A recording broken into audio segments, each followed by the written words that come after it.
금성처럼 지구에도 이산화탄소와 수증기가 존재하므로 온실 효과가 작용한다. 그래서 온실 효과가 없었다라면 지구 전체의 평균 온도는 영하에 머물렀을 것이다. 온실 효과 때문에 지구의 바다는 액체 상태를 유지할 수 있었고 생물은 살아남을 수 있었다. 그러니까 온실 효과가 없었으면 바다가 다 얼음이었을 거라는 거죠.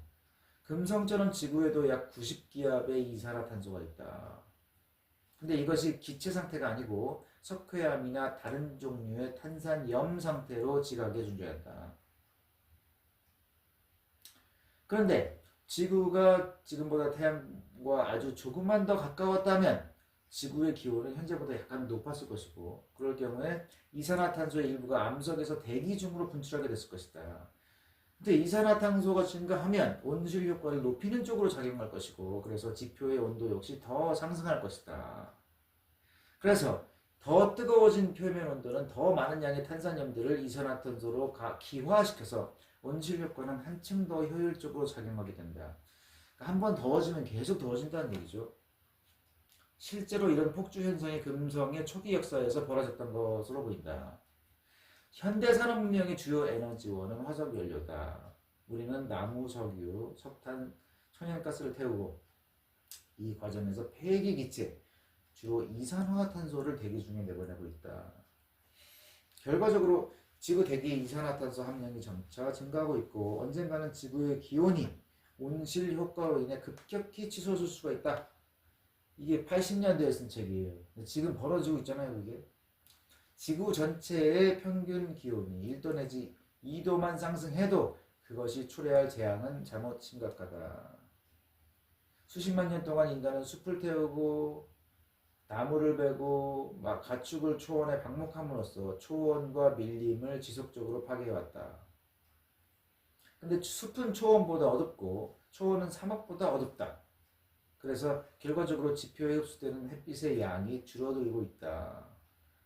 그러니까 이제 숲을 파괴하고 초원을 파괴해서 결과적으로 지구 표면이 더 밝아졌기 때문에 열을 갖고 이제 열을 반사시킨다는 거죠. 그래서 흡수를 덜 하게 된다는 거예요. 그래서 추워진다는 얘기죠.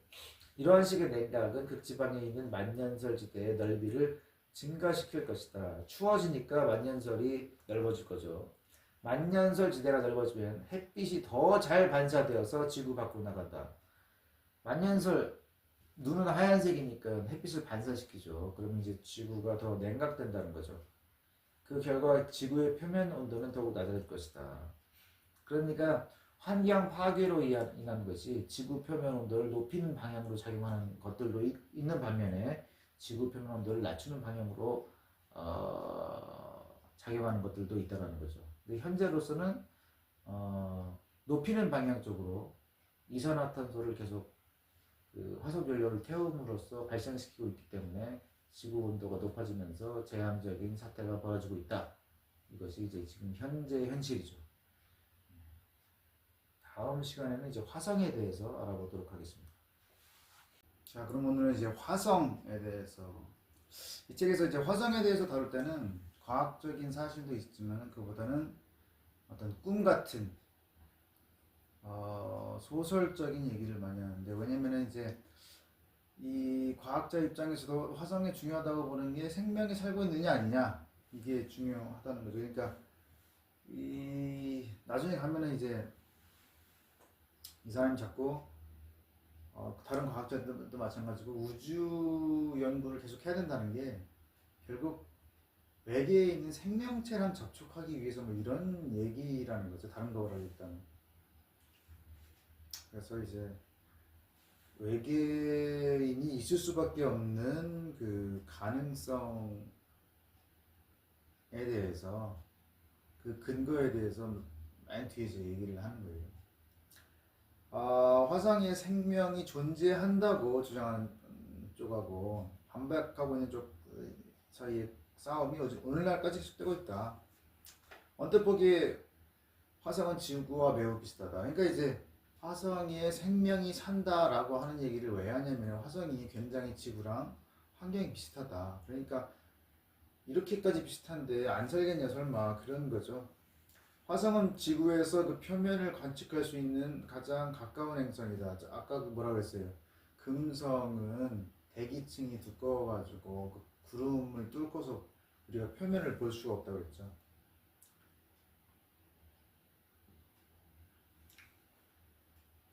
얼음으로 뒤덮인 극관.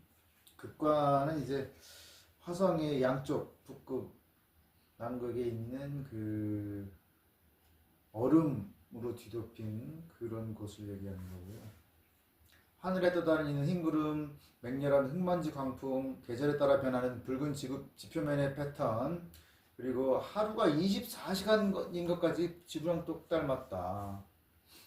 그래서 이제 허버트 조지 웰스라는 사람이 1897년 우주 전쟁이라는 책에서 화성인의 지구 침공에 대한 얘기를 썼다. 그리고 이제 미국 보스턴 출신의 퍼시벌 로웰, 이 사람이 대규모 천문대를 설립하고 심혈을 기울여서 화성 생명의 존재를 이제 입증하기 위해서 연구를 했다.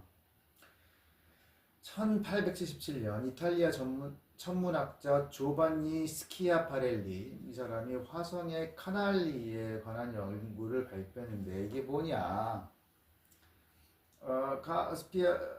스키아파렐리는 화성의 지구 대접근 시기에 화성의 표면을 자세히 관측할 수 있었다. 그러니까 궤도상으로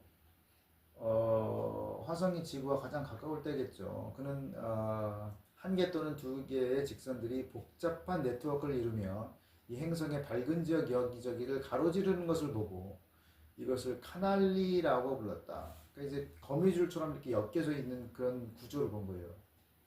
이탈리아어로 카날리는 경로나 가늘고 길게 파인 홈, 이것을 의미하지만 영어권에서는 이 단어가 운하로 번역된다. 운하라는 말도 결국 이거 뭐 라틴어에서 온 거니까 원래의 뜻은 뭐 가늘고 길게 파인 홈이 이제 운하로 이제 뜻이 확장이 된 거겠죠, 그렇죠? 1892년 스키아파렐리가 이제 시력을 잃어갔어요. 그래서 화성 관측을 이제 그만둬야겠다라고 했는데 로웰은 이제 그의 작업을 내가 대신해보자라고 하고서 구름이나 도시 불빛의 방해를 받지 않으며 시상이 좋은 최상급의 관측 장소를 물색한다. 그러니까 그 화성의 표면의 구조를 눈으로 봐가지고 이제 저희가 그려야 되잖아요. 그러니까 뭐 구름이라든지 여러 대기 현상 뭐 이런 게 별로, 아니면 뭐 공기 오염 이런 게 좀 없는 데를 이제 물색했다라는 거죠. 그래서 자신의 고향에서 멀리 떨어졌지만 시상이 좋다는 것은 시야가 좋다는 거죠. 애리조나주 플렉스테프라는 도시의 한 언덕 위에 자신의 천문대를 설치했다. 거기에 그 이름을 화성의 언덕이라고 불렀다. 퍼시벌 로웰의 공책은 그가 보았다고 생각한 화성의 특징들, 이게 뭐냐면 밝고 어두운 지역들, 극관의 흔적, 운하들, 운하로 얽히고 설킨 행성 그 자체의 모습, 요것으로 꽉 차 있었다, 그죠? 로웰은 자신이 보고 있는 그물 같은 게 뭐라고 생각했느냐? 극관에서 녹아내린 물을 적도 지방에 사는 목마른 도시민들에게 수송해주는 거대한 용수로 시스템이라고 믿었다. 그러니까 그 운하의 구조를 극관에서 이제 화성에 물이 없으니까 이제 거기서 녹은 물을 갖다가 적도 지방까지 날라다주는 그런 역할이라고 생각을 했다 이거예요. 로웰의 화성은 로웰 천문대가 있는 미국 남서부 지역의 특성과 많은 공통성을 보인다. 그러니까 뭐 사람이라는 게 보는 것을 믿지만 믿는 것을 보는 게 더 크죠. 그러니까 자기가 있는 데랑 비슷하게 상상을 해가지고 보고 그리더라도 그렇게 그랬다라는 거죠. 그럼 화성의 기온이 약간 낮은 편이기는 하지만 그래도 영국 남부처럼 지낼 만한 정도일 것으로 상상했다. 굉장히 어떻게 이렇게 상상을 했을까, 그렇죠? 화성이 지구보다 태양으로부터 굉장히 많이 떨어져 있는데 딱 봐도 영하일 것 같은데, 아무튼 그때는 정보가 없었으니까, 그죠? 그 사람이 이게 영국 남부 기온이라고 상상을 한 거예요. 굉장히 사람이 살기에 쾌적한 날씨죠, 그 정도면. 화성의 대기가 비록 희박하지만 호흡하기에 충분하다. 그리고 물이 전반적으로 귀하기는 하지만 운하망이 잘 짜여 있어서 생명 유지에 필요한 양을 화성 전역에 충분히 공급할 수 있다. 이렇게 생각을 했다는 거예요. 굉장히 편리하게 생각을 한 거죠. 자연 선택에 따른 생명 진화를 다윈과 함께 발견한 알프리드 러셀 월리스는 1907년 로웰의 저술들 중 하나의 서평을 써달라는 부탁을 받았다. 서평 어떻게 썼느냐? 화성의 생명 거주의 가능성이 있다는 주장에 대해서 굉장히 회의적이었다. 그러니까 냉철하게 본 거죠. 월리스는 로웰이 이제 월리스에 대해서는 저번에 말했죠. 이제 다윈이 생명의 진화 이론을 이제 발표하려고 이제 준비를 하고 있을 때 그 친구 지질학자가 다른 사람도 너랑 비슷한 생각하는 사람이 있는데 이 사람을 만나봐라 해서 보니까 되게 비슷하단 말이죠. 그러니까 이거 빨리 내야겠다, 출판을 해야겠다, 자기 그 이론을 발표를 해야겠다라고 하면서 이제 월리스랑 이제 합작을 해가지고 종의 기원을 내놓는 거죠. 그러니까 월리스는 로웰이 화성의 평균 기온을 계산할 때 범한 실수를 입증한다. 그래서 화성이 영국 남부처럼 온화한 곳이 아니다라고 얘기했고, 예외 지역이 있긴 하겠지만 기온은 화성의 기온은 어딜 가나 빙점 이하, 영하. 대기는 로웰이 생각했던 것보다 훨씬 더 희박하다, 물이 부족하다. 그것을 하늘에 노출시킨 채로 끔찍한 여건의 사막지대를 가로질러서 한쪽 반구에서 적도 지대를 넘어 반대쪽 반구로 옮기겠다는 시도는 무모하다. 그게 운하일 수가 없다. 그렇게 하면은, 그렇게 해서 물을 보내면은 그거 다 말라버리지. 그게 어떻게 적도를 넘어가지고 반대쪽까지 가냐. 말이 안 된다. 현대는 인공위성이 화성을 주위를 선회하면서 화성의 세세한 모습을 정찰할 수 있는 시대다. 더 자세히 볼 수 있다는 거죠. 로웰이 언뜻 보고 그랬던 그 화성, 그 어떤 화성 그림보다 훨씬 더 정밀한 사진을 확보하게 되는데, 우리는 그 사진에서 세상을 떠들썩하게 했던 운하망의 지류 하나, 관문 하나 아직 발견하지 못했다. 그러니까 도대체 스키아파렐리하고 로웰하고 뭘 보고 이걸 그린 거냐. 상당히 의문점이죠. 그 사람들이 굉장히 많은 시간을 투자해가지고 그걸 그렸는데, 거짓말로 상상해서 그렸을 리는 없고, 뭔가를 분명히 보고 그렸을 텐데 그런 게 하나도 없더라는 거예요. 진짜로 보니까. 직접 이제 사진을 찍어서 보니까. 만약 로웰의 운하망이 화성에 정말 존재했다면 지적 존재가 화성에 거주한다는 결론 역시 충분한 설득력을 얻었을 것이다. 운하망이 갖는 기하학적 규칙성이 표면 지형의 대대적 변형을 뜻하기 때문이다.